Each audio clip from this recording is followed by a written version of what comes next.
Iran के सदर Masood Pezeshkian से नरेंद्र मोदी ने बातचीत की है। जी हाँ, ये मैं गलत नहीं कह रहा बल्कि मैं सच्चाई कह रहा हूं। ईरान का जो न्यूज़ चैनल है उर्दू, सहर उर्दू, वहां से ये खबर शाये हुई है और आपको मैं बता दूं,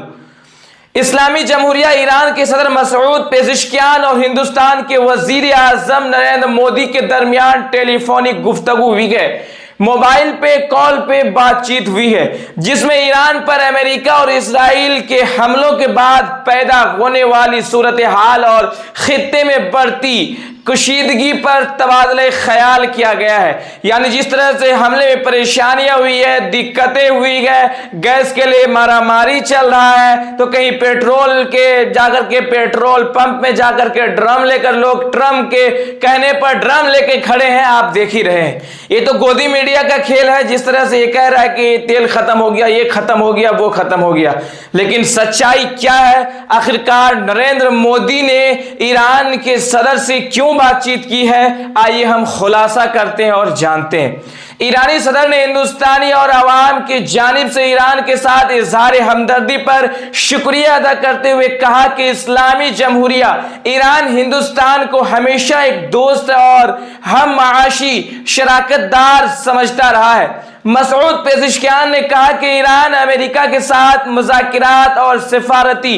हल की राह पर गामज़न था, ताहम इसी दौरान अमेरिका और सहयोनी हुकूमत की जानिब से हमला किया गया जो बैनुल अक़वामी क़वानीन और इंसानी उसूलों की खिलाफ। कहना चाह रहा है कि मैं कुछ नहीं करना चाह रहा था, हमको हमला करने की कोई ज़रूरत नहीं थी, मैं अपने दिफा के लिए तो हमला करूंगा ना, मुझे तो हमला करने होंगे ना। जबरन उन्होंने हमले की शुरुआत की है, उसके बाद मैं अपनी दिफा कर रहा हूं, यानी मैं अपनी बचाव को कर रहा हूं। उन्होंने कहा कि मजीद इस हमले में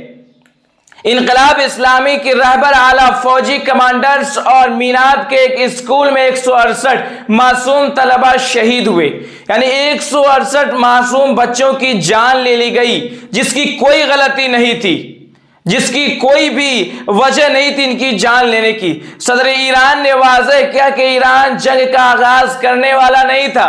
और ना ही जंग को जारी रखना चाहता है, लेकिन अपने जायज दिफा के हक के तहत इन अमेरिकी अड्डों को निशाना बनाया गया जो हमलों का मरकज था।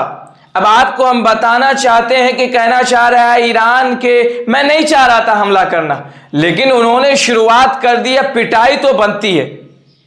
इसलिए पिटाई जारी है अमेरिका, इजराइल और उन देशों का जहां जहां पे जो लोग ट्रम्प को अब्बा जी बाबूजी मान रहे हैं, उनकी पिटाई ईरान ने शुरू कर रखी है और शुरुआत जारी है। वो कह रहे हैं कि मैं अपने दिफा के खातिर 168 की जानें गंवाई है, कईयों की और जान गई है, मासूमों की 168 की जान गई है, तो कह रहे हैं कि दिफा के खातिर हम तो पिटाई करेंगे भाई, हम नहीं छोड़ने वाले।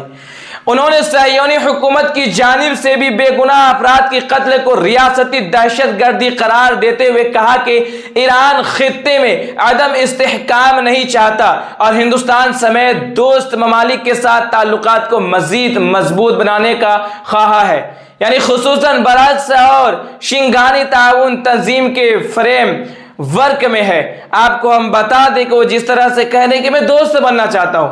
सारे देशों के साथ मिलजुल कर रहना चाहता हूं, लेकिन फटी पड़ती है अरब देशों की, हालत खराब हो जाती है।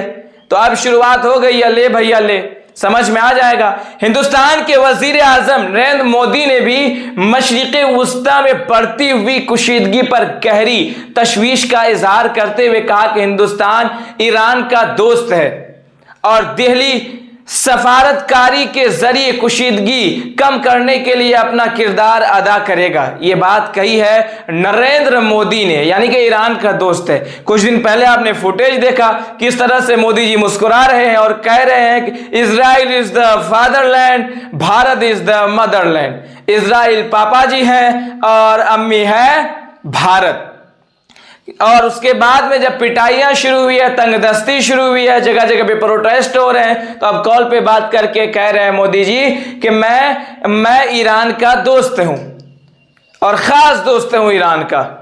और कहा कि उन्होंने माह रमजान में जंग के आगाज पर अफसोस का इजहार करते हुए उम्मीद जाहिर की कि नया शमसी साल और ईद नौरोज खित्ते में अमन, इस्तेहकाम और सुकून का पैगाम लेकर आएगा और मसाइल का हल मुज़क्किरात और सफारतकारी के जरिए निकाला जाएगा। दोस्तों, आपने ये तमाम खबरों को सुना, क्या कुछ बातें हुई जो कि देश के प्राइम मिनिस्टर नरेंद्र मोदी ने ईरान के सदर से बातचीत की, कॉल पे ये सारी बातें हुई कि मैं दोस्ती चाहता हूं और ये दोस्ती कर रहे हैं। इस रिपोर्ट्स को लेकर आपकी क्या कुछ राय है, कमेंट सेक्शन में जरूर बताएं। जय हिंद, जय भारत।